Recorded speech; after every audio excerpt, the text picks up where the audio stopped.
kenapa jalan seorang-seorang ni? Tak kena rodok ke? Apa dok?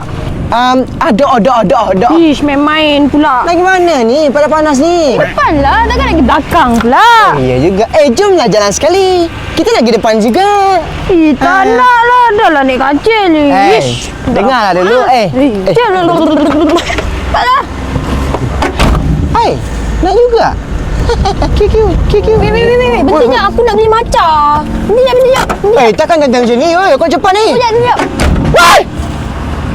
Jemenai, kau rasa perlu tak aku santet perempuan yang tadi untuk mencintai aku selama-lamanya? Maafkan saya tak faham maksud santet dalam konteks ini. Adam Badukun sedang mengobati pasirnya.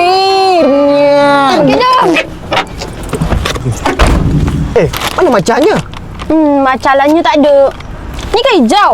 Mana hijau? Saya faham awak rasa kecewa. Cinta sejati tak boleh dipaksa. Jemenai, kau rasa muka dia ni ada tak macam hantaran 20K? Kau rasa kalau aku kahwin free dengan dia, okey tak? Perkahwinan percuma, itu idea yang menarik. Okey Maya, dah sampai.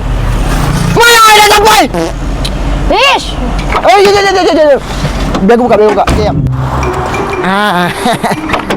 Okey, jom. Maco lah awak ni. Tak adalah, biasa je. Seorang je ke? Seorang apa kan duduk? Ish, kau lah. Awak! Awak seorang je ke? Seorang je. Ni siapa ni? Inilah abang gula aku. Jemenai, apa maksud tu abang gula? Inilah yang digunakan untuk merujuk kepada lelaki yang lebih tua dan kaya, yang memanjakan pasangan yang lebih muda dengan hadiah dan kemewahan. Jemenai, dia memang belum berkahwin, tapi dia ada suka daddy. Saya faham awak rasa kecewa. Padam muka kau.